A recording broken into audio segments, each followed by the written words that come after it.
Light é um adolescente alegre que sempre sonhou em ser um aventureiro de sucesso para dar uma vida de luxo à família. Para isso, ele deixa sua vila e vai para a cidade se registrar como aventureiro. Mas as coisas não são fáceis para ele. Neste mundo, a deusa criou 9 raças, e os humanos são vistos como a mais inferior. Por isso, estão sempre sofrendo racismo, e Light sente isso assim que pisa na cidade. Um aventureiro homem-fera o manda sair da estrada com grosseria, e o Prota só consegue pedir desculpas, mesmo que não estivesse atrapalhando. Enfim, ao chegar na guilda, ele se registra e a recepcionista diz que novatos como ele começam no rank F. Ela pergunta se ele tem algum dom que possa ajudar na avaliação e Light afirma com entusiasmo. Ele diz que seu dom se chama Gacha Ilimitada e que pode basicamente tirar coisas dele, já que explicar não é o bastante. Light decide demonstrar e invoca seu dispositivo Gacha, ativando-o na hora. O Gacha sorteia uma carta de garfo e quando o Prota a solta, um garfo se materializa na mesa. Contudo, o garfo está todo torto e Light entra em pânico. Ele diz à recepcionista que as coisas costumam sair melhor e usa a habilidade algumas vezes, mas o resultado é parecido. Ele tira uma maçã podre e um pão mofado, o que convence a recepcionista de que esse perdedor não merece mais do que o rank F. Light aceita de bom grado e pergunta se há algum trabalho que possa pegar na hora. A recepcionista aponta para o mural onde estão os trabalhos fáceis, mas Light fica nervoso só de olhar. A recepcionista percebe que, além de perdedor, Light é analfabeto. Mas essa parte não é surpresa, já que os humanos têm baixos índices de alfabetização. Ela diz que ele pode fazer tarefas básicas, como carregar pedras e coletar madeira, mas que isso paga bem menos que outros trabalhos. Light aceita e, após um dia de trabalho duro, consegue dinheiro suficiente para alugar um quarto. Ele ainda precisa contar com sua gacha para comida, mas está confiante de que vai conseguir. No entanto, uma gangue de homens-fera tem outro plano para ele, e ficam no caminho de propósito para que Light esbarre neles. O líder começa a gritar com Light por esbarrar nele e sujar suas roupas. Antes de tirarem sua bolsa, Light entra em pânico, pedindo para devolverem o dinheiro, pois ele não teria onde ficar. Mas o Homem-Lobo simplesmente o soca, dizendo que ele precisa pagar a lavanderia. Os Homens-Fera o deixam no chão, numa poça de lama, e todos que passam o mandam dormir nos cortiços sujos com o resto dos humanos. Light se sente totalmente sem esperança, mas de repente, alguém estende uma mão para ajudá-lo. Instintivamente, ele pega a mão da linda elfa à sua frente, mas um segundo depois percebe que sua própria mão estava coberta de lama. Light se afasta pedindo desculpas à elfa por sujar a mão dela, mas ela diz que está tudo bem. Ela garante que não vai machucá-lo, mas anos de racismo e discriminação não o deixam acreditar. Para provar, a elfa de repente se ajoelha e o abraça, e Light fica sem palavras. Mesmo com as pessoas na rua zombando da elfa por se rebaixar tanto por um humano, ela ajuda Light a se levantar. Atrás da elfa há um grupo com pessoas de raças diferentes, que se apresentam como o Grupo Concórdia das Tribos. Eles explicam que são um grupo formado por um membro de cada espécie criada pela deusa e estavam sentindo falta de um humano. O Homem-Fera Garu se apresenta primeiro, seguido pela elfa Sasha, que fala a Light sobre o resto dos membros. A Drago, o Draconato, o Demônio Diablo, o Oni Abero, a Elfa Negra, o Anão Nano e o Centauro Santor. Garu diz que estavam justamente procurando um humano para completar o grupo. E então Sion acrescenta que criaram um grupo para acabar com o racismo e criar um mundo onde todos são tratados de forma igual. Light acha bom demais para ser verdade, mas não pode perder a chance desse grupo maravilhoso, e aceita feliz se juntar à concórdia das tribos. Logo eles começam a se aventurar, e Light é o elo mais fraco do time.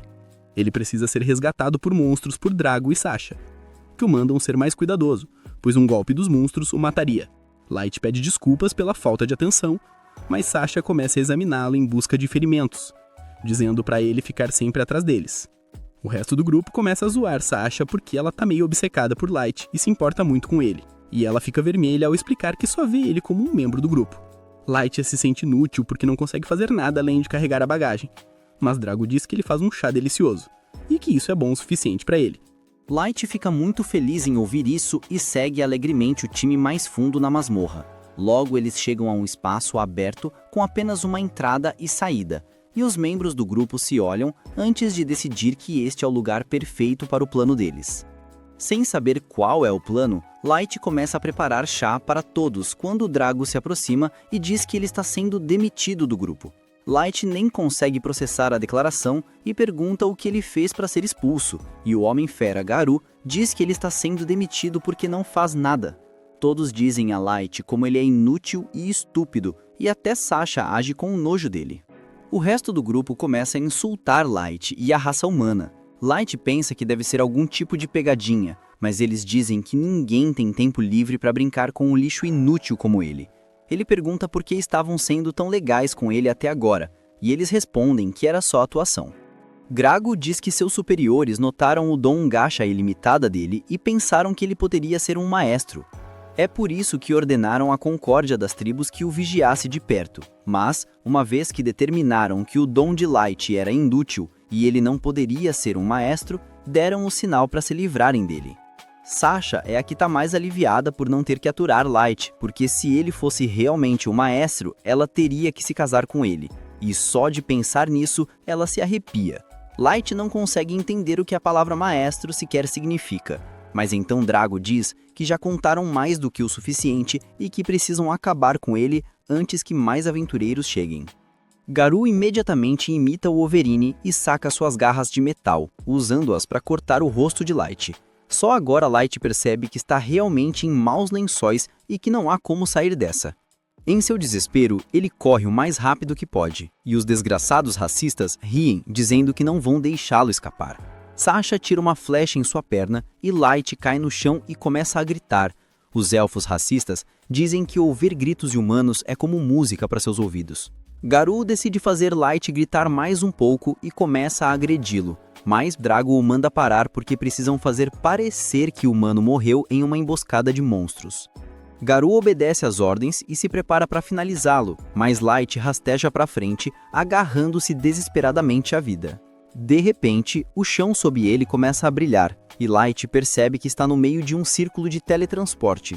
Drago percebe também e ordena a Garou que o acabe rapidamente. Mas antes que ele possa alcançar Light, o círculo de teletransporte faz seu trabalho e o leva embora. No entanto, a situação não melhora muito para Light. Mesmo sendo salvo dos traidores, a armadilha de teletransporte o leva para um local aleatório na masmorra, e ele sabe que no momento em que um monstro o encontrar, ele estará morto. Ele começa a se lembrar da família, enquanto se pergunta o que fez para merecer ser traído. Ele pensa em como todos o trataram bem antes de decidirem apunhalá-lo pelas costas. Ele agora entende que o comportamento gentil deles era só uma atuação para que ele confiasse totalmente neles, e mostraram suas verdadeiras cores no final. Ele fica furioso e canaliza sua raiva para ter um motivo para sobreviver. Ele se levanta, jurando que vai se vingar daqueles desgraçados e despedaçá-los com as próprias mãos. Bem, antes que possa soltar mais palavrões, Light ouve um rosnado baixo vindo de trás dele, e ao se virar, encontra um monstro de nível 1000 encarando-o. Ele se assusta ao ver o monstro, porque é algo saído de um conto de fadas. Light percebe que foi teletransportado para o andar mais baixo da masmorra e que, no fundo, tinha mais chances de sobreviver ao grupo dele do que a esse monstro. Enquanto se pergunta como pode lutar contra o monstro, seus pensamentos divagam para o seu dom gacha ilimitada e ele decide arriscar. Ele começa a apertar o botão gacha repetidamente, e então, de repente, seu dom comum se transforma em algo além de sua imaginação. Um círculo mágico gigante aparece sobre ele, e o dispositivo gacha começa a receber um power-up. Light não entende nada, mas assim que o monstro salta sobre ele, o sorteio gacha se conclui. Uma empregada de nível 9099 aparece e aniquila o monstro em um instante. Tudo acaba antes que Light pudesse piscar, e então a empregada faz tudo, começa a andar em sua direção. Ela se ajoelha diante dele e cura seus ferimentos na hora, dizendo que não suportaria ver sua pele macia e sedosa ferida. Então, ela curou sem pedir permissão. Light não acredita que está perfeitamente bem agora, e então a empregada pergunta o seu nome. Ele se apresenta como Light e a empregada fica muito feliz em saber seu nome. Ela jura pelo código de honra das empregadas, prometendo servi-lo até a morte. Light diz que está tudo certo, mas que ela deveria pelo menos dizer o nome dela primeiro. A garota se apresenta como Mei, a empregada sempre em busca, e diz a Light que veio de uma carta super ultra rara em sua gacha ilimitada. Bem, Light se recusa a acreditar que uma empregada nível 9099 sairia do seu dom inútil. Mas Mei pede permissão para usar sua habilidade de avaliação no dom dele para ler os detalhes mais finos. Ele a concede na hora, e May usa sua habilidade para descobrir que as habilidades dele estão escondidas sobre uma ocultação muito forte, e qualquer um abaixo do nível dela nem consegue vê-las. Ela diz a Light que sua gacha ilimitada é muito mais útil do que ele pensa. As cartas que ela sorteia dependem muito da densidade de mana do local dele, e, ao que parece, existe outra classe de raridade além da super ultra raridade de May. May explica que a densidade de mana da superfície é muito baixa, mas nas profundezas da masmorra, o ar é cheio de mana, o que permitiu que ela fosse invocada. Ela elogia a bravura de Light em vir sozinho às profundezas da masmorra para liberar todo o potencial de seu dom, e ele diz a ela que é um perdedor que não conseguiria nem chegar perto da masmorra por conta própria. Ele começa a chorar ao contar como seu grupo o traiu na masmorra. Ele começa a lamentar sobre como prometeram que queriam criar um mundo livre de discriminação apenas para enganá-lo, e então jura que se vingará deles. May de repente o abraça, dizendo que não consegue entender pelo que ele passou, mas que fará o que ele quiser e que destruir os desgraçados que o feriram não será muito difícil para ela. Contudo, Light diz que ela não pode fazer isso, e não é porque ele é bonzinho. Ele só quer se vingar com as próprias mãos, mas isso não é possível agora, porque ele está muito fraco. Ele jura que fará todos eles sofrerem antes de matá-los. E May se ajoelha diante dele novamente, dizendo que se ele quiser ficar forte o suficiente para se vingar, ela o ajudará com isso. Ela diz que acredita no potencial dele, e Light só consegue agradecê-la. No entanto, ele não está satisfeito com apenas uma berry superpoderosa em seu harém, e decide usar ainda mais o ambiente rico em mana da masmorra. Ele usa sua gacha ilimitada novamente, invocando mais entregadas de alta classe para que possa criar um reino que servirá como base para sua grande vingança. 3 anos se passam desde aquele dia fatídico, e agora Light governa centenas de empregadas dentro de um palácio que ele construiu para si. May está sempre ao seu lado, como prometeu no dia em que se conheceram. Todas as empregadas parecem estar totalmente caidinhas por ele, enquanto o animam, felizes por serem notadas por ele.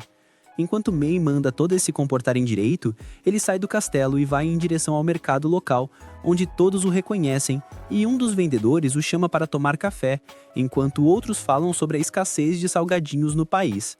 Light promete resolver o problema em breve, enquanto May diz para ele não se preocupar com tarefas tão pequenas, pois ela garantirá que o problema logístico seja resolvido o mais rápido possível. Light percebe que terá que criar um novo sistema para lidar com a logística, já que a população do local aumentou várias vezes nos últimos 3 anos. Ele pergunta a May onde estão o resto de suas invocações lendárias, e May responde que Uki, a domadora de feras, está ocupada criando mapas da área próxima das masmorras, patrulhando as florestas em busca de problemas. Light pensa em todos os monstros vagando pelas florestas, mas sabe que eles não representariam nenhum problema para uma domadora de fera genial como ela. May continua dizendo que Ellie, a maga, está trabalhando duro para criar a magia especial de acordo com o grande plano dele. Light se pergunta se Ellie conseguirá lidar com isso, já que há tantas complexidades nos feitiços de magia que ele pediu para ela criar. Light pergunta por Ness, a cavaleira vampira, que é excelente em combate próximo, mas um pouco burra em outras áreas. May responde que a deu o trabalho de patrulhar os terrenos do castelo, pois isso a impediria de usar seu cérebro vazio e se meter em qualquer tipo de problema. Light não se importa com ela, no entanto, já que ela torna as coisas mais interessantes ao redor do castelo. Logo, eles voltam para o castelo, onde Light acaba sendo chamado por Jack, a última de suas 4 invocações lendárias, que pergunta se Light está pronto para um treino. May parece um pouco irritada, e diz a Jack que ele deveria se dirigir a Light com seu pronome apropriado, que é mestre. Mas Jack é um verdadeiro Sigma que não acredita nessa babaquice feminista, e então a ignora completamente. Light diz a May que não tem problema, já que ele considera Jack um irmão mais velho, e diz a May que acha que irá para a sessão de treino com Jack agora. Dentro do campo de treinamento, os dois se preparam para lutar quando, com uma explosão de velocidade, Light corre em direção à sua invocação, socando-o direto em seu abdômen tanquinho, empurrando-o para trás com sua força surpreendente. Jack parece satisfeito com o poder de Light, alegando que qualquer aventureiro normal teria morrido se levasse um soco daqueles. Mas ele aguenta, já que é construído como um tanque e pode absorver uma quantidade insana de dano. Eles se encontram no meio do campo novamente, com socos colidindo antes de se afastarem. Light continua com uma sarralhada de golpes que Jack desvia. Enquanto isso, Ness ainda está patrulhando os corredores, sacudindo sua cabecinha vazia, quando é cumprimentada por alguma das outras empregadas, que começam a bajulá-la, dizendo que todas se sentem seguras, já que Ness está sempre patrulhando e garantindo que não haja perigo à espreita. Ness fica muito feliz, que era o que as empregadas queriam, e elas decidem pegar uma peça nelas, sugerindo que ela deveria ir e garantir que os aposentos de Light estivessem seguros e que nada de errado estivesse acontecendo lá. Ness acha a ideia ótima e se dirige ao quarto, mas quando ela tenta abri-lo, May emerge de dentro.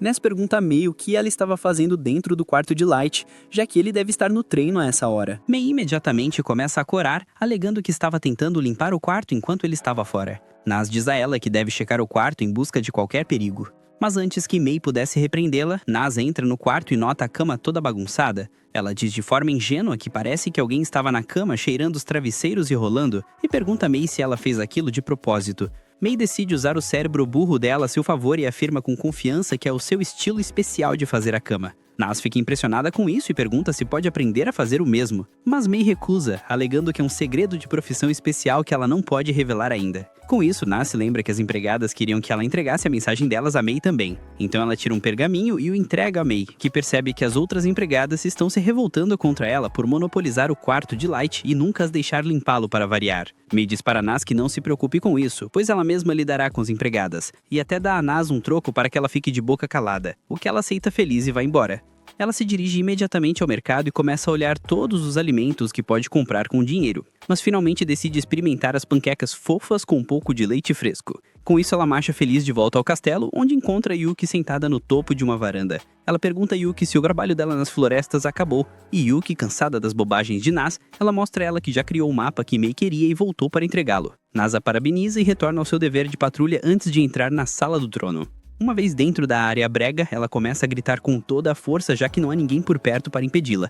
Depois disso, ela pula no próprio trono e começa a mexer nele, quando acidentalmente quebra uma das asas de uma estátua de anjo. Com medo de May, ela coloca de volta imediatamente de qualquer jeito e corre para salvar sua vida, direto para fora da Sala do Trono. De volta ao campo de treinamento, Light e Jack continuam se confrontando quando Jack sugere que encerrem o dia e vão para os banhos. Logo eles vão para o banheiro, e uma vez dentro da banheira gigante, Jack elogia Light por aprender todas as habilidades tão rapidamente, alegando que ele é forte o suficiente para que a maioria das criaturas nas masmorras sejam brincadeira de criança para ele, o que significa que até mesmo poucos podem desafiá-lo na superfície, mas o avisa que ainda há alguns que gostariam de destruí-lo completamente na primeira chance que tiverem. Light fica sério ao pensar na traição que sofreu 3 anos atrás, alegando que só vai parar quando se vingar. De volta aos aposentos de May, ela chama as 4 empregadas problemáticas e pergunta qual é o problema delas, enquanto lê a carta delas de volta para elas. Uma vez na frente de May, as 4 empregadas ficam caladas, pois não sabem o que dizer. Elas pedem desculpas, alegando que era apenas a maneira delas de mostrar apoio, já que sabem que May está sobrecarregada. May diz para elas não se preocuparem com o trabalho dela e se concentrarem no delas. Ela nega o pedido delas para limpar o quarto de Light, e em vez disso as pune dando a ordem para limpar o corredor que leva à Sala do Trono à mão. As empregadas ficam surpresas, alegando que o corredor é muito longo, mas May diz para elas continuarem, pois isso as manterá ocupadas enquanto elas estiverem em uma missão com Light. Lá fora, Nas está grudada na janela de uma loja, olhando a manopla que ela deseja comprar, mas não tem dinheiro para isso. Enquanto está ali, ela acaba esbarrando em Ellie, que pergunta o que Nas está olhando, e Nas aponta para a manopla antes de perguntar a Ellie por que ela voltou tão cedo, já que deveria estar supervisionando a nova construção que está acontecendo. Ellie responde que a construção está indo bem, então ela decidiu tirar uma folga. Logo, elas acabam discutindo sobre quem é mais próxima de Light e quem é mais importante, já que Ellie diz a Nas que ela está envolvida diretamente no plano de vingança que Light está tramando, ao contrário dela. Ellie também afirma que recentemente teve uma noite adorável, onde compartilhou uma xícara de chá com Light, onde discutiram o progresso delas, e afirma que da próxima vez que se encontrarem, ela marcará um jantar privado. Nas afirma que também quer tomar chá com o mestre antes de dizer a Ellie que ela é boa em combate próximo, então se ela precisar de ajuda, pode procurá-la. Ellie sorri e diz a ela que com certeza fará uso disso um dia. E com isso, Nas retorna ao seu dever sem burrice. De volta ao castelo, as 4 empregadas estão ocupadas tramando contra May, alegando que May não é melhor do que o pequeno homem de bigode irritado da Alemanha, perguntando se deveriam agir pelas costas dela e fofocar para Light. Mas elas pensam melhor, pois nenhuma delas quer sofrer a ira dela. Uma delas percebe que Light se cuida tanto de Mei porque ela foi a primeira invocação, enquanto a de cabelo roxo afirma que Light levou os outros 2 meses para finalmente invocar Yuki, o que significa que elas ficaram sozinhas nas masmorras por 2 meses inteiros. Elas ficam incrivelmente com ciúmes e começam a rolar no chão e fazer coisas estranhas de ciúmes, antes de decidir fazer uma magia voodoo enquanto se sentam na mesa e cantam Morre para que Mei seja tirada da equação. Infelizmente para elas, Mei acaba ouvindo tudo isso e entra no quarto delas, encurralando-as mais uma vez. As empregadas imediatamente começam a pedir desculpas, alegando que estavam apenas um pouco com ciúmes e nunca quiseram dizer nada do que disseram. Mei diz para elas pararem de fantasiar coisas estranhas, já que durante os meses entre ela ser invocada e Yuki ser invocada, Light estava ocupado aprendendo tudo o que podia sobre magia e praticando todas as artes marciais que podia experimentar. Então eles nunca tiveram tempo para fazer mais nada. Isso alivia um pouco as empregadas, enquanto Mei afirma que voltou porque sentiu que tinha sido muito dura com as empregadas, mas agora ela percebe que aparentemente não foi, então ela diz para elas limparem a sala do trono também. Já que elas têm tempo suficiente para praticar magia voodoo completamente à mercê de Mei, as empregadas não tiveram escolha a não ser seguir suas ordens enquanto limpavam toda a sala do trono também. Elas decidiram manter a boca fechada desta vez para evitar mais problemas. Mas enquanto tiravam o pó do trono, a idiota de cabelo verde acaba derrubando o pedaço da asa de anjo, que foi quebrado por Nas. O pedaço cai no chão, e as empregadas ficam horrorizadas pensando que foi culpa delas e se perguntando o que Mei fará com elas. Na manhã seguinte, Light entra na masmorra apenas para encontrar Nas, Ellie e Yuki já esperando por ele. Ellie lhes deseja bom dia, enquanto Nas e Ellie já começam a discutir. De repente, porém, um monstro emerge das sombras e Light congela, pois percebe que é um cão infernal. Ele sabe que está muito mais forte do que antes, mas o trauma daquele dia ainda o assombra, e seu sangue gela toda vez que ele vê a besta. Seu grupo, no entanto, não tem medo, pois todos ficam enfurecidos com o fato de o cão infernal ter deixado Light chateado.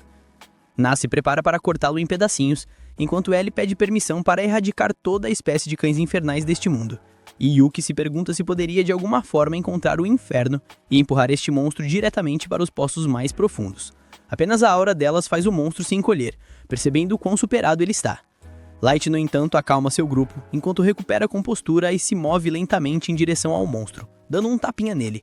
Ele sabe que mesmo que desse a ordem de brincadeira, suas invocações lendárias realmente erradicariam toda a raça do mundo.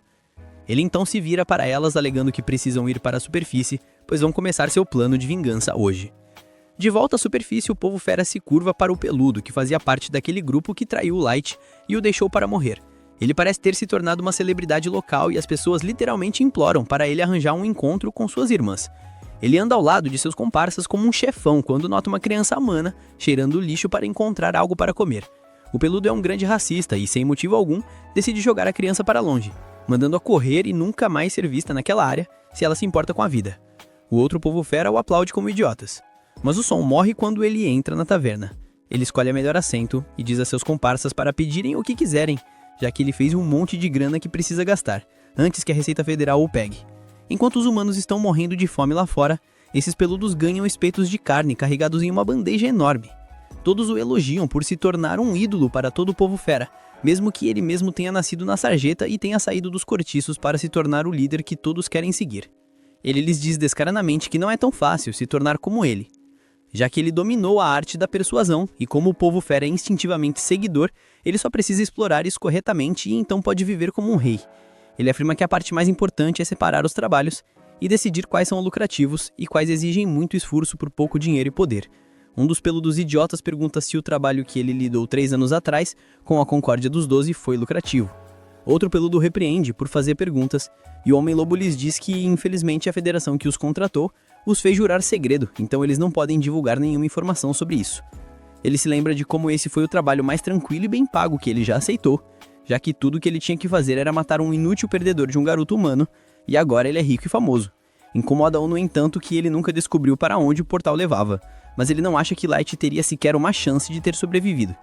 Ele se pergunta o que exatamente era este maestro que a federação estava tão determinada a encontrar, mas sente um arrepio na espinha, significa que cavar mais fundo no assunto pode ser perigoso. Seus pensamentos são interrompidos por uma garota bonita que se revela ser Mei, quando ela os interrompe e pergunta se eles podem conversar. Ela pergunta se ele é Garo, o líder do povo fera, e ele toma um gole do seu copo antes de assinar com a cabeça.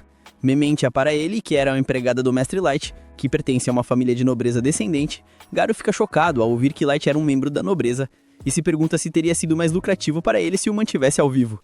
Mei continua a mentir, dizendo que está procurando Light há 3 anos e que todas as informações a levaram a este país, onde ele foi visto pela última vez com um novo grupo. Garu responde que ele era um membro desse grupo e Light estava realmente com eles, e isso faz os olhos de Mei marejarem, enquanto ela mente que ouviu que Light pereceu nas masmorras e nunca mais foi visto. Garu concorda, alegando que é a verdade, Light teve um fim infeliz e morreu. Mas Mei pergunta se ele poderia levá-la àquele local, pois isso lhe traria algum consolo encontrar o lugar onde Light esteve vivo pela última vez. Garu pergunta rudemente o que ele ganharia com isso, e para sua surpresa, Mei coloca no chão uma bolsa com 3 barras de ouro maciço.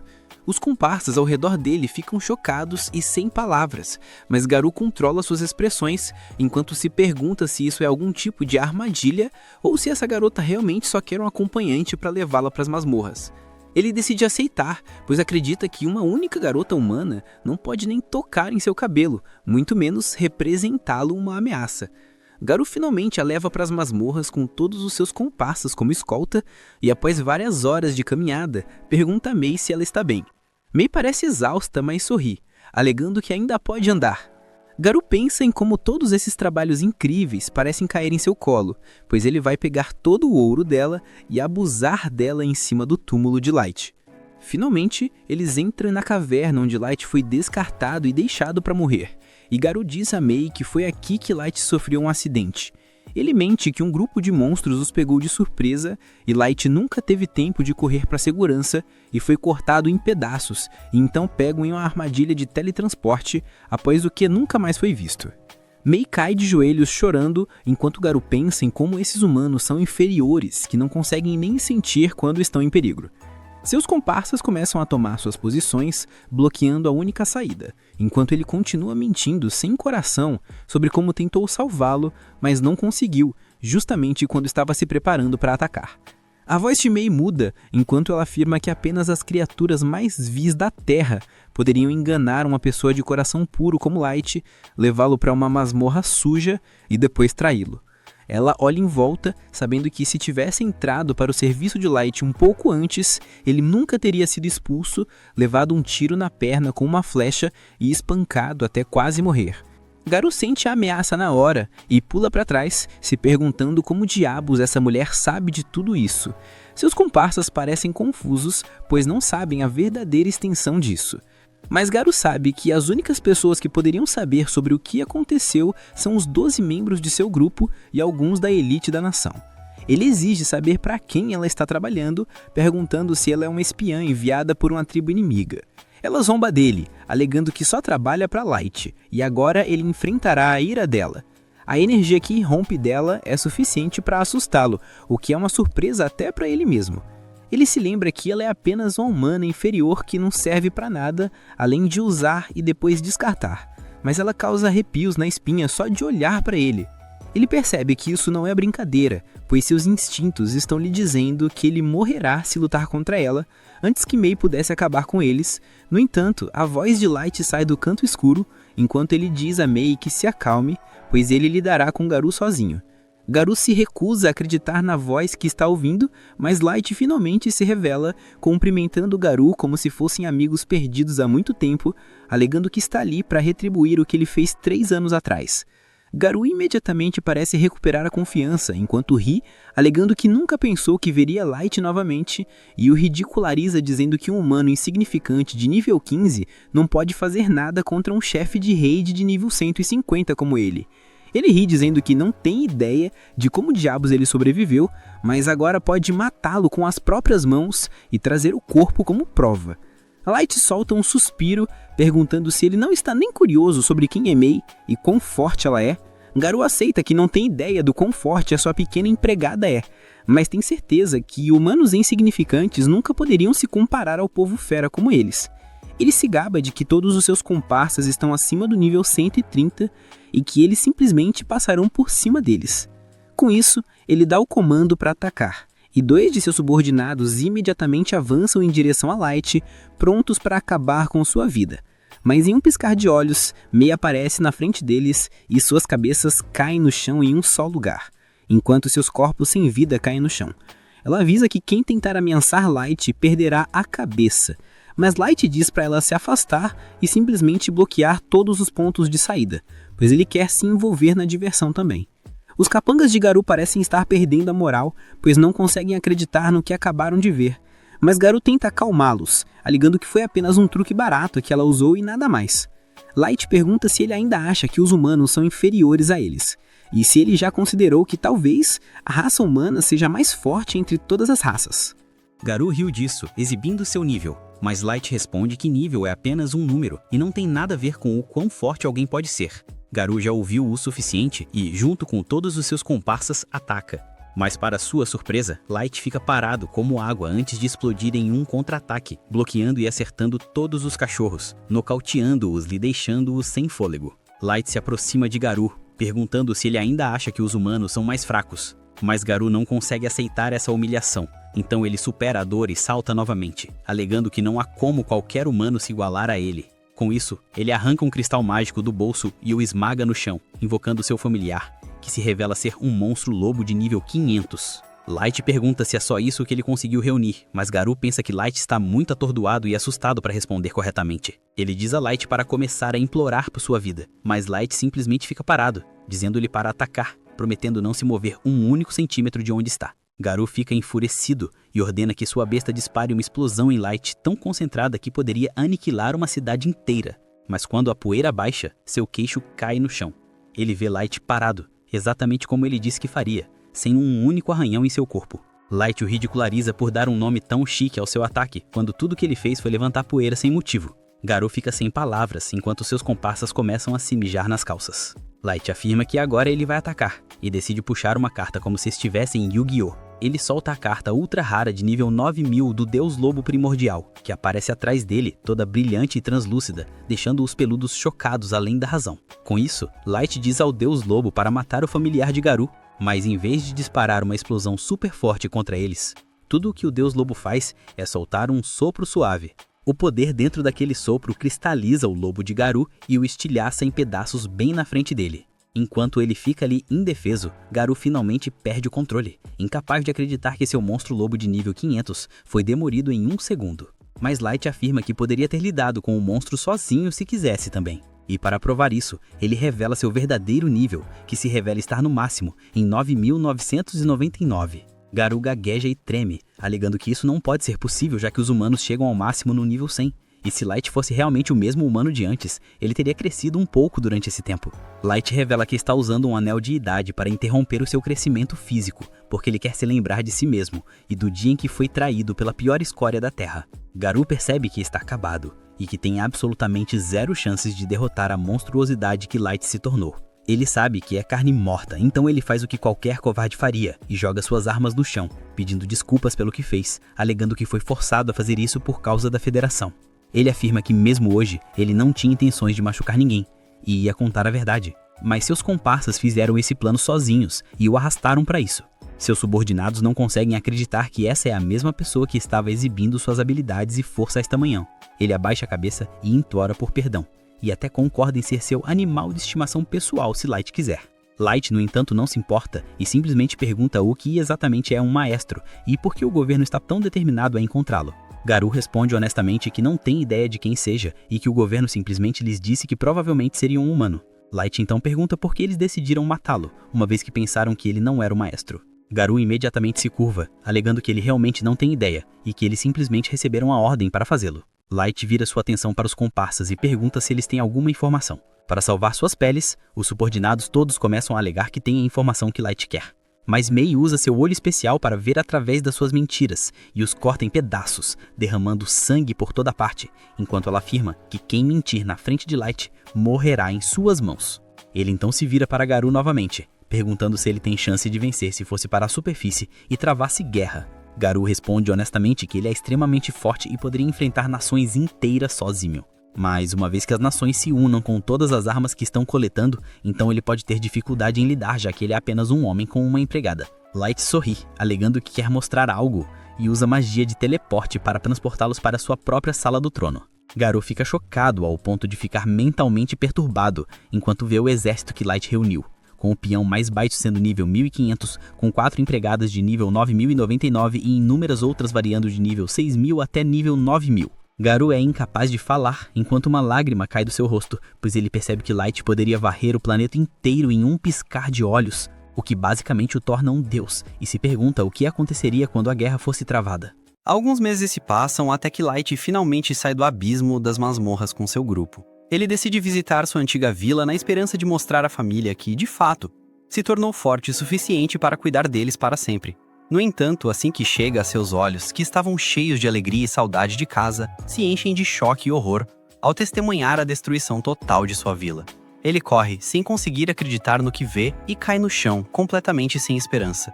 May e os outros o confortam e prometem se vingar de quem fez aquilo com o Dugar.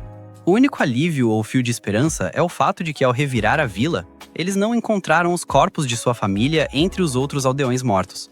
Então ele ainda se agarra à ideia de que a família possa ter escapado da carnificina e estar escondida em algum lugar do país. 2 semanas depois do incidente, Light decide revisitar a vila destruída. Ele queria avaliar tudo com a mente calma, pois da última vez estava tão abalado que poderia ter deixado passar detalhes importantes que o dariam uma pista sobre o paradeiro da família. Desta vez ele está acompanhado de Gold, um cavaleiro de armadura, e Nen, uma assassina de cabelos grisalhos. A visão da vila o enche de pavor novamente, mas ele se mantém controlado e, com a ajuda dos amigos, cria várias covas para os aldeões falecidos. Ele deposita flores nos túmulos, percebendo que aquilo era definitivamente obra de um grupo de aventureiros de alguma outra raça. Enquanto ele está absorto em seus pensamentos, Gold reclama que eles precisam se apressar, senão teriam que dormir ao relento. Nem se irrita com ele, dizendo que Light está de luto e eles deveriam dar a ele todo o tempo de que precisa. Gold rebate dizendo que ele iria aos picos das montanhas geladas e às profundezas do inferno mais fundo por Light, mas sabe que eles precisam encontrar um lugar seguro e confortável para ele descansar no estado em que se encontra. Nem não tem como discutir e a pequena discussão parece aliviar o humor de Light, que sorri, se levanta e manda eles darem uma relaxada, pois ele está bem. Ele afirma que logo encontrarão algum lugar para ficar, mas primeiro precisam juntar mais informações. Eles já sabem que têm força suficiente para encarar o mundo inteiro. Contudo, Light ainda acha que devem agir com cautela e não se precipitar em uma guerra total. Gold concorda, dizendo que para vencer uma guerra sem grandes problemas, é preciso conhecer o inimigo tão bem quanto a si mesmo. Light concorda, dizendo que devem primeiro checar o poder de todas as nações diferentes. Além disso, ele pensa que o ataque à vila pode ter algo a ver com o fato de ele ser um potencial maestro. O fato de a sociedade secreta, que antes o tinha condenado à morte, ir tão longe a ponto de matar todos em sua vila, o deixa furioso, e ele promete incendiar o mundo inteiro só para arrancar todo o mal pela raiz. Nem fica chocado com a aura que emana de Light, mas Gold o acalma, dizendo que ele precisa controlar a raiva enquanto estiverem na cidade, já que eles não querem cometer um massacre ainda. Isso faz Light voltar à realidade. Ele se acalma antes de tirar uma máscara esquisita e meio dark. Enquanto se preparam para entrar na cidade, eles começam a voar em direção à cidade de Dougas. No caminho, Nen pergunta a Light quais são os planos deles lá dentro. Light diz que precisam manter a discrição no início para que o Concord of 12 não suspeite deles. A primeira coisa é se registrar na guilda de aventureiros. Depois de registrados, eles vão subir o ranking do grupo o máximo possível, pois quanto mais alto for o ranking, mais informações conseguirão com pessoas que precisam da ajuda deles ou que querem obter seu favor e proteção. Gold diz que o plano é excelente, mas pergunta se eles não deveriam ir a pé dali em diante, pois, voando, eles chamariam a atenção na hora. Light concorda e eles descem para continuar o caminho a pé. Ao caminhar pela floresta, eles ouvem gritos vindo da frente e percebem que um grupo de anões encurralou um homem e sua filha, prontos para roubá-los. Os anões notam a armadura brilhante de Gold e mandam que eles saiam do esconderijo. Light, então, finalmente dá ordem para seus companheiros lidarem com aqueles anõezinhos. Nem se livra dos anões rapidamente, que ficam chocados, amarrados uns aos outros no meio da floresta. Em agradecimento, o homem oferece uma carona até a cidade de Dougas. A garotinha parece impressionada, pois nunca tinha ouvido falar de um humano que vencesse um anão em combate. O homem concorda que é muito raro encontrar humanos tão fortes. Ele pergunta a Light se eles são um famoso grupo de aventureiros. Mas Light responde sinceramente que eles ainda nem estão registrados, o que choca o homem. Ainda assim, ele diz a Light que ele veio ao lugar certo para começar um novo grupo. A cidade de Dougas fica na fronteira do Reino dos Anões, que faz divisa tanto com o reino humano quanto élfico. Isso resulta em uma enorme variedade de masmorras e aventureiros na área, gerando muitas disputas, mas também muito comércio. É um lugar muito popular entre os humanos, e como os humanos são frequentemente discriminados em muitos lugares, ele mesmo administra uma estalagem em que todas as raças são respeitadas igualmente. Light e seu grupo descem da carroça na entrada da cidade e agradecem ao homem, que pede para ser chamado de coronel e os convida para ir na estalagem dele se decidirem passar a noite. Dentro da cidade, eles se deparam com todo o movimento e o glamour do lugar, com lojas em cada esquina vendendo armas e armaduras, e forjas iluminando as ruas, com anões fabricando espadas e escudos lá dentro. Depois de admirar o esplendor da cidade, eles vão para a Guilda de Aventureiros, onde entram em um salão enorme, cheio de gente agrupada em volta dos quadros de missões. Light nota que há muitos aventureiros humanos ali também. No entanto, o racismo ainda existe até ali, já que eles abrem caminho para os aventureiros de outras raças. Por enquanto, Light decide ignorar isso e segue direto para o balcão de registro, onde recebem um ranking. Nen fica furiosa com a classificação, dizendo à mulher no balcão que ela precisa mudar a atitude se não quiser que alguém a mude para ela. Ela manda a recepcionista checar o ranking novamente, pois Light é incrivelmente forte e merece ser, no mínimo, rank S. A recepcionista, porém, não dá a mínima e manda Nen afastar seu cheiro de humana e aceitar o ranking que foi dado. Antes que Nen pudesse falar mais alguma coisa, Light a impede, pede desculpas à recepcionista, aceita o ranking com educação e sai. Lá fora, Nen começa a pedir desculpas a Light por ter estragado tudo, mas Light a manda se acalmar e leva o grupo para a estalagem do coronel. O coronel fica feliz em vê-los novamente e pergunta o que pode fazer por eles. Light diz que tem um pedido em comum e pergunta se pode alugar todo o andar de cima da estalagem por um mês inteiro. Durante esse período, ninguém, além dele e de seu grupo, pode ir para lá, nem mesmo os funcionários da estalagem. Ele se desculpa antecipadamente por qualquer problema que isso possa causar, mas afirma que é importante. Em seguida, tira uma sacola cheia de moedas de ouro e a entrega como pagamento. O coronel recusa, dizendo que jamais aceitaria dinheiro de alguém que salvou sua vida. Light, porém, insiste, e o coronel finalmente cede e aceita o pagamento. No andar de cima, Light usa diferentes barreiras mágicas para garantir que ficarão protegidos de olhares curiosos. Ele tira a máscara e o manto. Enquanto relaxa, Nen diz a Light que ele deveria ter ficado e deixado que ela e Gold cuidassem de reunir todas as informações que ele queria, pois apesar de Light ser muito forte, nunca é demais tomar precauções. Isso enfurece Light, que se levanta e pergunta se Nen quer impedir-o de ter sua vingança e de levar à justiça as pessoas que destruíram sua vila e sua família. A mesma aura de morte e destruição retorna a ele, assustando Nen, que imediatamente começa a rastejar no chão, implorando por perdão, dizendo que nunca quis ofendê-lo. Light finalmente se acalma e pede desculpas a Nen, pois sabe que ela só quer que ele fique seguro. Na manhã seguinte, eles se preparam para entrar nas masmorras. Eles se vestem para o dia e entram em uma longa fila que leva aos portões da frente das masmorras. Enquanto esperam, 3 figuras encapuzadas furam a fila na frente de um grupo de jovens aventureiros humanos. Apenas pela confiança com que o fazem, Light já sabia que esses aventureiros pertenciam a alguma outra raça. Mas enquanto todos os outros grupos humanos estavam assustados, Light se manifesta e diz aos encapuzados para voltarem para a fila como todo mundo. Um dos encapuzados se vira, irritado e chocado, surpreso com o fato de um humano ter ousado falar com ele. Light diz que se ele pertencer a uma família nobre, provavelmente não vai querer criar uma confusão. Mas o encapuzado parece ter problemas de raiva e se prepara para sacar a arma. No entanto, o outro cara do grupo o impede, e eles saem da fila. Ao voltarem, o homem encapuzado diz a Light que isso não vai ficar assim. Todos os humanos aplaudem Light, dizendo que nunca teriam coragem de falar com as outras raças. Os jovens aventureiros na frente dele perguntam por que eles não trouxeram suprimentos. Segundo eles, a masmorra é muito grande e pode levar vários dias para ser concluída. É por isso que os aventureiros sempre trazem suprimentos para poder acampar à noite. Logo eles entram nas masmorras e se encontram em um mundo completamente novo, cheio de suas próprias criaturas e monstros. Quando Light tem certeza de que não há ninguém por perto para vê-los, ele usa sua magia de ocultação e em seguida magia de voo para que possam atravessar as masmorras sem que ninguém os note. Enquanto isso, no meio da selva, o cara encapuzado tira o capuz. Ainda com raiva de como o palavrão de um humano o desrespeitou, ele pega a enorme espada das costas, gritando que o seu nome é Kaido, o elfo mais jovem a se juntar às fileiras dos cavaleiros brancos de elite, e que o sangue do mestre corre nas suas veias. Em sua fúria, ele destrói todos os orcs, apunhalando as cabeças enquanto o elfo negro chamado Ian lhe diz para se acalmar. Kaido ainda está bravo por não conseguir subir de nível, que parece estar limitado a 1500. Ian diz a ele que um elfo normal geralmente tem um nível máximo de 700. Mas o Kaido não está satisfeito com isso e promete a si mesmo que vai superar esse nível custe o que custar.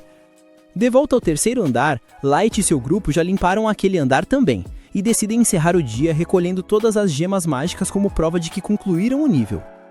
Depois de pegar tudo, eles decidem voltar para a superfície.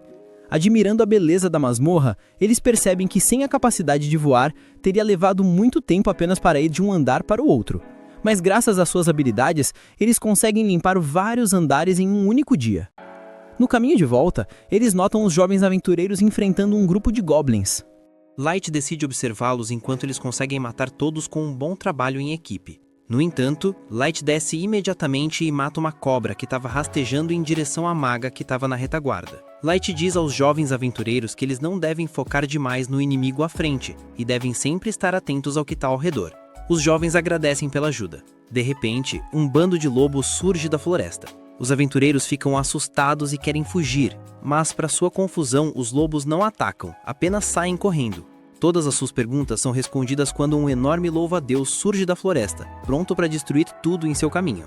E somente Light está entre o monstro e a vida desses jovens aventureiros. Os aventureiros ficam chocados ao ver o louva-a-Deus, já que a espécie estava extinta há mais de 10 anos. Enquanto se preparam para fugir do monstro, Light pergunta se pode caçá-lo sozinho. Nemu nota que o bicho é de nível 500, e os garotos pedem para o grupo de Light se afastar, achando que ele é muito forte. De repente, o louva-a-Deus avança, e Gold toma a frente para bloquear o ataque. Depois de trocar uns golpes, Gold percebe que esse não é um inimigo para subestimar. Light então usa um feitiço de flecha de fogo nela, mas a criatura reflete a flecha com sua foice resistente. Observando a luta, o líder dos garotos pede ajuda à maga Mia, mas ela está hipnotizada assistindo Light usar magia sem recitar nenhum encantamento. Ele a manda focar em ajudar, mas Gold usa a calma, dizendo que tudo ficará bem. Preparado para a briga, ele diz aos garotos para prestarem atenção enquanto ele combina ataque e defesa para acabar com Amantes. Como se tivesse escutado Gold, o louva-a-Deus o ataca de novo. Gold bloqueia fácil o golpe com o escudo, fazendo a foice do monstro rachar com o impacto. Aproveitando a surpresa dela, ele avança e corta uma das patas da Mantis. É a vez de Light brilhar. Ele solta uma chuva de flechas de fogo no louva-a-Deus. Enquanto ela tenta desviar, as flechas fazem uma curva, desviam das foices e se cravam no corpo do monstro. Mia assiste impressionada enquanto Light controla mais de 30 flechas teleguiadas, juntando-as para destruir Amantes. O monstro, sobrecarregado, tenta fugir para se proteger. Light, porém, para o pobre inseto com uma parede de fogo. O bicho pula as chamas para tentar escapar voando. Por fim, Nemu salta atrás do louva-a-Deus, alcançando a altura facilmente. Apertando suas adagas, ela o corta em um único golpe, desfazendo-a em pedaços. Nemu fica toda orgulhosa, mas Gold caçou a dela por agir como criança. Quando ela fica brava, ele lembra que ela destruiu todos os materiais valiosos do monstro. Percebendo o erro, ela entra em pânico, enquanto os garotos assistem admirados, se perguntando o quão poderoso é o grupo de Light para derrotar uma fera tão feroz com tanta facilidade.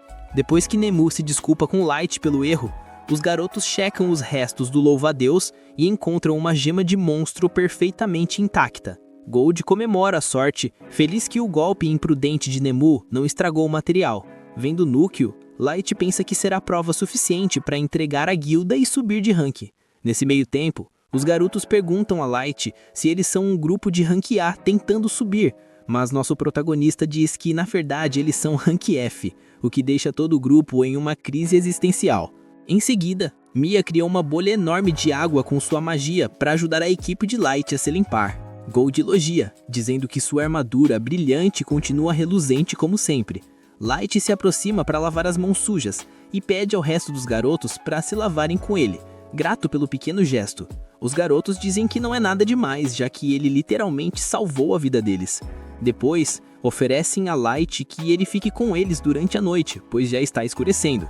Nosso protagonista não quer ser um peso, Mas o líder revela que sua irmã, Mia, está louca para aprender sobre as técnicas mágicas dele. Vendo o olhar entusiasmado da garota, Light aceita ficar e se junta a eles ao redor de uma fogueira para jantar. Light conta a Mia que seus pais são magos geniais, dizendo que ela também tem muito talento para magia. Ela sorri, dizendo que suas habilidades não são tão impressionantes a ponto de usar feitiços sem encantamento. Seu irmão pergunta se lançar magia sem encantamento é realmente tão importante. Então ela começa a se animar, explicando as 3 diferentes classes de magia. Feitiço de classe de combate, como as flechas de fogo, são para atacar um único alvo. Habilidades táticas, como a parede de fogo, são usadas para controle de multidão. Feitiços de classe estratégica podem ter efeitos globais. Ela explica que feitiços globais são no nível de desastres naturais, então vários magos de alto nível precisam recitá-los ao mesmo tempo para lançar com sucesso. Mia diz que raças como dragonianos, elfos e demonkin conseguem lançar feitiços facilmente por causa do talento natural, mas os humanos não têm essa sorte. Por isso ela acredita que Light é um prodígio de classe mundial, pois consegue usar magia sem recitar encantamento, mesmo sendo apenas um humano. Gold concorda, admirando o conhecimento dela, enquanto Light ri sem graça com os elogios. Finalmente, depois que Mia se acalma, seu irmão diz que, independente dos poderes, Light parece ser um cara legal. Para animar a irmã, ele diz que ela certamente fará sucesso quando for aceita na escola de magia de Ducaldo. Enquanto Mia cora de vergonha, Light fica curioso sobre Ducaldo, a nação conjunta criada por 9 raças. Gold também acha que Mia deve ser muito talentosa, já que foi aceita na melhor escola de magia do mundo. O irmão explica que, apesar de ter sido aceita, ela nunca pôde estudar porque os pais, que pagariam a mensalidade, morreram em uma epidemia. Assim, os dois tiveram que se virar e formaram um grupo de aventureiros com Jinra e o Ward para ganhar dinheiro. Ele, entretanto, está esperançoso, acreditando que, com dinheiro suficiente, eles conseguirão mandar Mia estudar na Academia de Magia de Ducaldo e realizar o sonho dela. Sentindo-se um peso, Mia pede para o grupo não se preocuparem tanto com ela e pegarem leve. Vendo como os irmãos cuidam um do outro, Light se lembra da sua própria irmã mais velha. Ele diz aos garotos que continuem assim, porque acredita que vão conquistar grandes coisas com o talento deles. Light também elogia as habilidades de Mia, mas ela pensa que ele só está sendo gentil. Ele, no entanto, garante que está falando sério, e as palavras dele dão um pouco de confiança à garota. Pouco depois, o líder do grupo pergunta a Light por que ele decidiu se tornar um aventureiro, e ele começa a contar o que aconteceu com sua família. Nemomo revela que o incêndio que matou a família de Light o deixou com marcas de queimadura, então eles estão viajando com ele para ajudá-lo a fazer o tratamento. Gold explica que ele e Nemomo receberam ajuda da família de Light e por isso o acompanham para pagar a dívida. Quando a trágica história de Light termina, a alegria do grupo desaparece de repente. Para mudar de assunto, Jinra pergunta curioso se Nemomo e Gold são casados. Nemomo rejeita imediatamente a ideia, dizendo que jamais gostaria de um narcisista como Gold. Gold concorda, dizendo que também não gosta dela, pois ela tem o corpo e a atitude de uma pirralha. Achando que tem uma chance, Jinra pede Nemomo em casamento, mas ela responde que seu coração pertence a Light. Gold interrompe, dizendo que seria o maior desperdício do mundo se ela chegasse a sujar o mestre dele. Os dois continuam discutindo a noite toda. Em outro lugar, Kito corta um monstro com sua espada e Janaki o parabeniza. Kito fica irritado, dizendo que sua espada lendária, Grandius, foi feita para matar heróis, não para cortar mato. Para acalmá-lo, o Elfo das Trevas lembra que ele precisa das amostras desses monstros para sua pesquisa sobre como quebrar o limite de nível. Com as amostras de monstros completas, Janaki pensa que é hora de começar a coletar amostras da raça humana. Algumas semanas depois, Light retorna à guilda de aventureiros com uma grande quantidade de recursos da masmorra. A recepcionista fica maravilhada com os materiais valiosos, e Nemomo diz que seu mestre definitivamente merece um rank S+, pelos seus feitos. Light ignora sua serva exagerada e pede à recepcionista que prepare o pagamento pelos materiais, e ela oferece chá enquanto eles esperam. Ao voltarem da guilda, os servos de Light notam o quanto sua atitude em relação ao lugar mudou. Enquanto caminham pela cidade, todos nas ruas sussurram sobre eles, sabendo que foram eles que derrotaram a temida louva-a-Deus. Nosso protagonista se sente satisfeito com a fama que conquistou, mas um grupo de aventureiros reunidos perto da masmorra pergunta se ele pertence aos Black Modley. O nome o confunde, então os aventureiros explicam que os habitantes do vilarejo deram esse apelido ao grupo dele. Nemomo se coloca imediatamente na frente, achando que eles têm más intenções. No entanto, os aventureiros a tranquilizam e se apresentam como Suban e Gilbert. Subalan quer saber como Light conseguiu chegar tão fundo na masmorra e derrotar Alamantes, mas Gilbert duvida que a notícia seja verdadeira. Isso enfurece Nemomo, que aponta a adaga para o pescoço dele e pergunta se ele está chamando o mestre de mentiroso. Para acalmá-la, Sullivan explica que eles só querem animá-los. Light fica confuso, então Sullivan esclarece que a raça humana recuperou a esperança ao ver um grupo forte entre os seus. Enquanto ele diz isso, o grupo de Sullivan o chama e ele sai para fazer fila com sua equipe. Perto dali, aventureiros de outras raças ficam furiosos, acreditando que os humanos estão delirando por ter esperança. Notando a má opinião que tem deles, Gold diz que eles simplesmente os farão calar a boca com mais resultados. Quando chega a vez do grupo de Light, eles entram na masmorra e ele pensa que devem ir direto para o 5º andar. No entanto, enquanto voam, notam o grupo de Mia, então descem para cumprimentá-los. Feliz em vê-los, o irmão de Mia a empurra para frente, dizendo que ela tem algo para mostrar a Light. Com um pouco de timidez, ela entrega um creme estranho, explicando que o fez para as feridas de queimadura dele. Ela pensa que mesmo que não cure as cicatrizes, pode ajudar com a dor. Nosso protagonista fica pensativo e Mia acha que ele não quer o presente, mas ele a surpreende ao aceitar com um sorriso e decide retribuir o gesto. Light invoca uma carta do seu gacha, que se transforma em um lindo bracelete. Ele o oferece a Mia, que hesita em aceitar. Com um pouco de incentivo, ela finalmente coloca o bracelete, encantada com o quão bonito ele é, dizendo que vai guardar o presente para sempre. Mia agradece a Light com um sorriso antes do grupo deles partirem. Mais tarde naquela noite, Nemomo pergunta a Light se foi uma boa ideia dar a ela um bracelete dos desejos, de rank SSR. Gold explica que o bracelete pode realizar o desejo de uma pessoa se ela desejá-lo o suficiente. Ele acredita que Light fez bem em retribuir o favor da jovem, e Nemomo percebe que nem tudo na vida é sobre valor material. Quando o grupo de Light chega ao 5º andar, coberto de neve, eles notam que não tem muitas pessoas por ali. Gold comenta que aquele andar tranquilo é perfeito para esconder a presença deles, mas Nemomo lembra que sua armadura dourada brilhante não ajuda em nada. Virando-se, Light os lembra que devem caçar Yetis. Depois de dar-lhes a tarefa, ele se teletransporta de volta para casa. Ao chegar, as 4 leais criadas o recebem no palácio. Mei leva Light para tomar chá e pergunta como vai a aventura. Ele responde que está tudo indo bem e pergunta como estão as preparações das servas para a guerra final. Elas dizem que está quase pronto, então Light pergunta se era mesmo necessário voltar para casa. Ele diz para as garotas usarem todos os recursos que precisarem e continuarem com o trabalho. Mas Nazuna pergunta qual será sua missão especial, e Light, sabendo que ela é muito burra para confiar um plano complexo, simplesmente ordena que ela proteja o castelo até que chegue a hora dela. Ansiosa para participar, Nasuna diz a ele para terminar o trabalho dela rapidamente, pois ela não pode agir antes. Com os preparativos quase prontos, Light dá um gole em seu chá, desejando ansiosamente o momento de destruir Sasha. Enquanto isso, o grupo de Sullivan descansa a noite no 3º andar da masmorra. Sullivan pergunta a Gilbert o que ele acha dos rumores em torno de Light, e Gilbert responde que não há como ele ser tão poderoso. No entanto, Subelan lembra que eles têm Mila como testemunha, então é possível que Light seja a reencarnação de algum herói poderoso. A ideia de que um herói humano tenha voltado ao mundo e possa guiar sua raça à vitória devolve a esperança a ambos. Em seguida, Subelan se levanta para ir ao banheiro na floresta. Ao voltar, ele chama por Gilbert, mas encontra a cabeça decapitada de seu amigo caída no chão. À sua frente está Quito, impaciente, irritado porque Subelan demorou muito para voltar. Percebendo que seus homens morreram sem sequer lutar, Subelan entende que não tem a menor chance de sobreviver contra o poderoso elfo. Quito pisa na cabeça de Gilbert, tentando provocar Subelan para que ele fique bravo, mas Subelan mantém a calma e usa uma granada de fumaça para escapar. Enquanto foge, ele pensa que o elfo não conseguirá vê-lo para usar sua magia, mas Quito consegue detectá-lo através da fumaça. Voando com um feitiço mágico, Quito o alcança facilmente e o derruba com um ataque, deixando o homem completamente surpreso. Quando Subelan nota o elfo flutuando no ar com seu feitiço, Yanaki o atinge com sua vara. Lá é ele, deixando-o fora de combate. Em seguida, ele repreende Quito por ter matado todos os humanos, já que precisava de sujeitos vivos para seus experimentos. Quito diz que um deve ser suficiente, mas Yanaki responde que precisa de mais, pois seus experimentos podem falhar.